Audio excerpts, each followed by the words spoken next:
Bienvenidos a una sesión más de Podcast Verdad y Vida, un tiempo de calidad que dura para siempre, esperando que todos estén gozosos y alegres y expectantes de lo que Dios nos está hablando el día de hoy.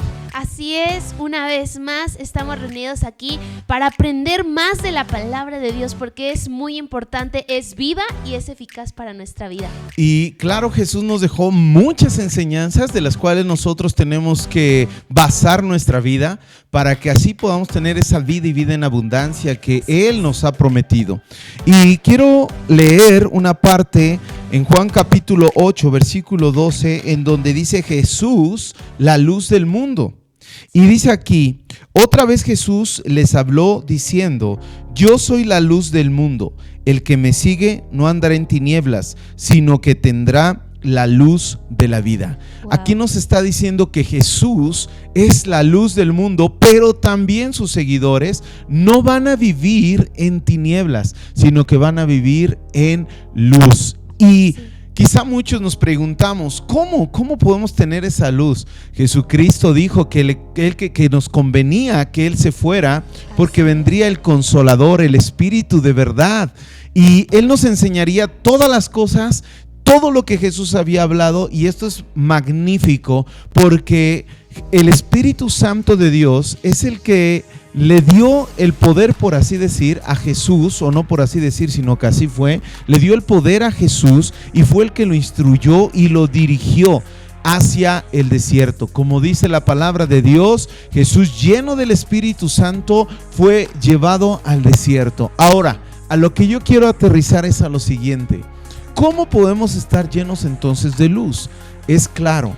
Podemos ver en el Antiguo Testamento que había un candelabro, y ese candelabro tenía luz, y este candelabro, para que pudiera dar luz todos los días, se tenía que llenar de aceite. Wow. Ahora, este aceite es lo que simboliza al Espíritu Santo de Dios. Dios siempre ha querido que nosotros seamos luz en un mundo de oscuridad, y para que nosotros podamos estar encendidos es sencillo. Así como esta lámpara tenía que estar llena de aceite, nosotros tenemos que estar llenos de aceite para entonces ser luz. Porque una lámpara sin aceite es una lámpara que se va a apagar y que pues no va a dar luz, porque es ilógico decir que oscuridad más oscuridad igual a luz. Claro que no. Siempre la luz disipa las tinieblas. Ahora, ¿esto cómo lo podemos ir basando a nuestra vida, a nuestro diario vivir? Pues es sencillo. Nosotros somos la luz del mundo. Nosotros somos los representantes de Jesucristo aquí en la tierra, los representantes, los embajadores de Dios. Y esto nos habla mucho, porque si nos habla de que nosotros debemos ser luz, es porque no debemos volvernos igual a las personas que viven en el mundo. Por eso nos dice por ahí en Romanos, no os conforméis a este siglo. O sea, no transformarnos igual. Porque si no marca un hijo de Dios,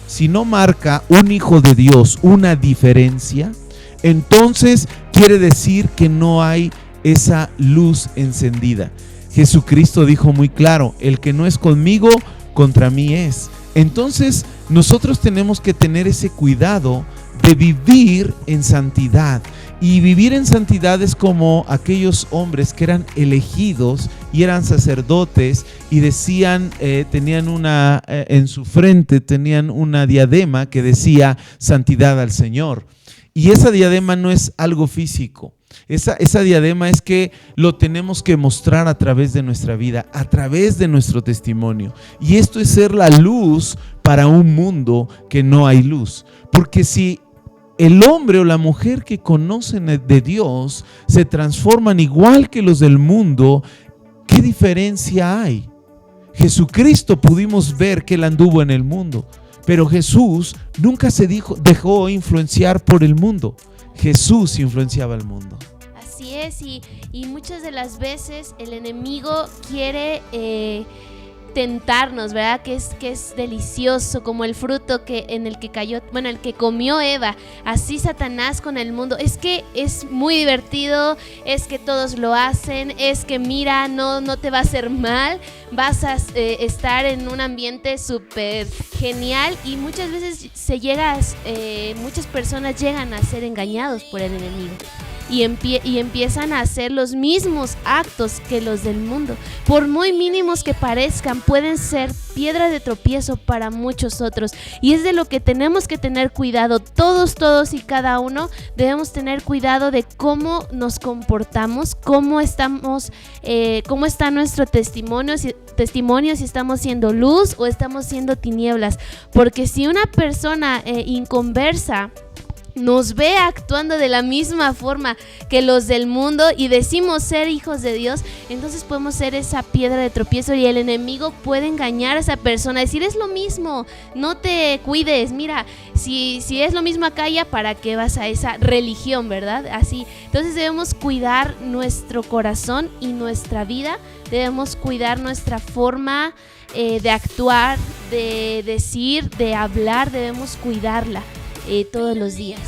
Muchas de las veces, ¿verdad? Principalmente en los adolescentes, en los jóvenes, quieren participar en grupos, y para poder participar entonces empiezan a volver iguales a estas personas. Pero tenemos que entender algo: el Hijo de Dios es el Hijo de Dios. Quizá esas personas no conocen a Cristo. Quizá para las personas, voy a poner un ejemplo, quizá alguien se toma una copa y la otra persona, para poder querer socializar, pertenecer a ese grupo, aunque ha escuchado de Dios, ¿verdad? Porque una persona que se vuelve o que actúa igual que como actúan las personas del mundo, está reflejando o está dando a decir que verdaderamente no ha encontrado a Jesucristo en su vida. Porque si encontrara verdaderamente a Jesucristo, tendría una vida de santidad, una vida dirigida y guiada por el Espíritu de Dios.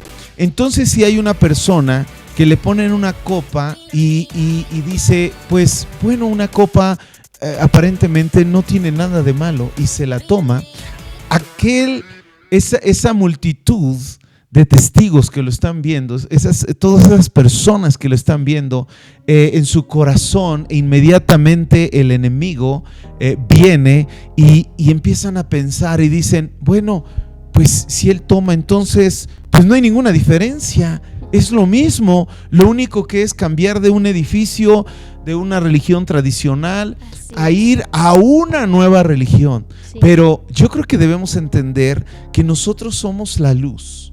Y la luz marca la diferencia. No podemos ser iguales, no podemos actuar iguales. Y vuelvo a retomar el ejemplo más grande que puede tener un ser humano, que es nuestro Señor Jesucristo. Jesucristo, Él andaba con pecadores, ciertamente, andaba con comelones, andaba con prostitutas, andaba con borrachos, pero Jesús nunca se volvió uno igual a ellos. Él transformaba a estas personas a lo que Jesucristo era, a lo que Jesucristo es y a lo que Jesucristo quería que estas personas fueran. Jesús siempre llevó al arrepentimiento. Jesús nunca, lo podemos ver y podemos estudiar la palabra, y Jesucristo nunca llevó a una persona a que pecara, a que se apartara de Dios. Jesucristo, el máximo ejemplo que nosotros tenemos, nos enseñó que nosotros debemos marcar la diferencia, no ser sepulcros blanqueados y por dentro estar llenos de huesos de muerto. Nosotros tenemos que ser los mismos dentro de la iglesia, dentro de la congregación y fuera de la congregación. No podemos tener una vida doble, no podemos tener una vida en que ama al mundo, y la Biblia es bien clara y dice ahí en Primera de Juan, el que ama al mundo no ama a Dios. Entonces tenemos que transformar nuestra manera de ser. Por ahí me preguntó una persona y me dice, pero ¿por qué Jesús iba a las fiestas? Si Jesús es el ejemplo a seguir.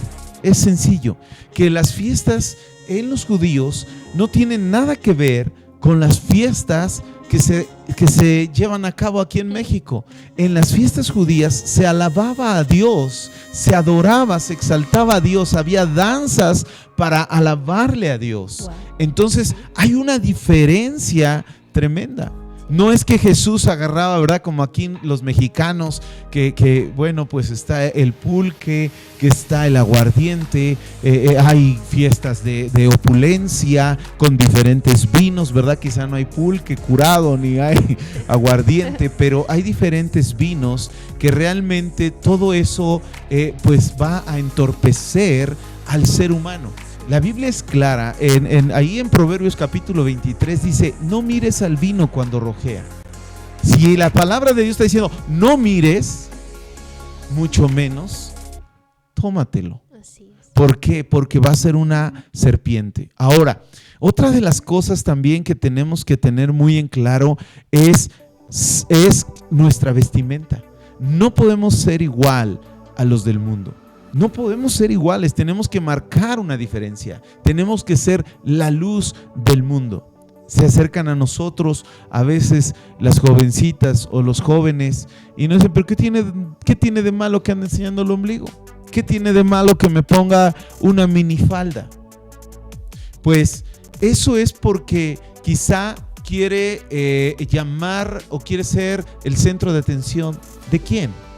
Porque hay personas, y esto es lo que tienen que comprender, hay personas que están saliendo de un lago cenagoso de la desesperación en diferentes ámbitos, y muchas de las veces están saliendo de la pornografía, están saliendo de la lascivia, están saliendo de todos esos pecados inmorales, y cuando llegan a la congregación y entonces ven a las chicas, pues en lugar de conectarse con Dios, van a ser esas chicas piedras de tropiezo para estos hombres que están luchando para salir de ese pecado. Ahora dirán, pero bueno, es que ellos tienen que tener su comunión con Él. Recordemos que tenemos que ir madurando poco a poco en Dios. Qué bueno fuera que una persona recibe a Cristo y en ese momento ya tiene una madurez espiritual, ya tiene un conocimiento de la palabra, ya es una persona que wow, no, o sea, realmente todos estamos aprendiendo. Así tengamos los años que tengamos, tenemos que madurar. Por eso la palabra de Dios nos habla de que debemos de ser maduros, de que debemos tomar alimento sólido. Pero no está diciendo que todos ya alcanzaron la madurez, e inclusive la perfección, la madurez exacta, la vamos a alcanzar hasta que estemos ante nuestro único y suficiente Salvador, nuestro Señor Jesucristo. Así es, y para hacer luz yo creo que debemos enfocarnos también en nuestro corazón, porque de nuestro corazón dice que emana la vida, dice, sobre toda cosa guardada, guarda tu corazón. ¿Cómo está nuestro corazón? Nosotros vamos a reflejar lo que hay dentro. Si en nuestro corazón hay oscuridad, vamos a reflejar la oscuridad. Si en nuestro corazón hay deseos impíos, vamos a reflejar todo ello. Entonces es muy importante la condición de nuestro corazón. Si nosotros le permitimos a Jesucristo que entre en nuestro corazón, en toda la extensión de nuestro corazón, aún en los cuartitos más oscuros, entonces nuestro corazón va a brillar y por ende todo nuestro cuerpo va a brillar y va a hacer luz. La condición de nuestro corazón es muy importante. Y también aquí en Primera de Pedro 2:21 dice, pues para esto fuisteis llamados, porque también Cristo padeció por nosotros, dejándonos ejemplo para que sigáis sus pisadas. Entonces todo ello, al leer la palabra de Dios nos damos cuenta qué está permitido, qué es lo que no debemos hacer, qué es lo que va a traer destrucción a nuestra vida, lo que va a traer vida. La palabra de Dios nos explica claramente, dice, todo nos es lícito, pero no todo nos conviene, no todo edifica. Es muy importante que nuestro corazón esté alineado al corazón de Dios para poder reflejar esa luz de Cristo, la que nos ha depositado. Dios es bueno y Él nos va a ayudar en este proceso, como dijiste, en ese proceso de madurez, pero de nosotros debe salir esa decisión de yo quiero ser luz para los demás. Claro, un gran pastor nos Sí. estaba dando un taller y nos dijo, estemos despiertos, porque a veces sin darse cuenta, el mundo, las cosas carnales han entrado a la iglesia. Entonces, esto no solamente es para los pastores, o quizás sí para todos los pastores, pero no sencillamente o únicamente para los pastores que están al frente de una congregación, sino también para los papás, que son los pastores de sus hijos. Cuidemos, veamos, observemos que el mundo no haya entrado en nuestra familia. Así es. Estemos despiertos y seamos la luz del mundo, la luz que Jesús quiere que nosotros seamos. Así es. Y bueno, pues qué bendición hablar de la palabra, qué bendición es que tenemos al Espíritu Santo que nos guía y que abre nuestros ojos del entendimiento, nuestros oídos para escuchar la voz de Dios. Y ahora nos toca a nosotros esforzarnos y hacer la voluntad de Dios. Y con mucho gozo y con mucha alegría, todos los días, leer la palabra y orar. Porque, como dice en Eclesiastés, el fin de todo discurso es este: teme a Dios y guarda sus mandamientos, porque esto es el todo del hombre. Que Dios les bendiga. Muchas gracias. Nos vemos. Dios les bendiga.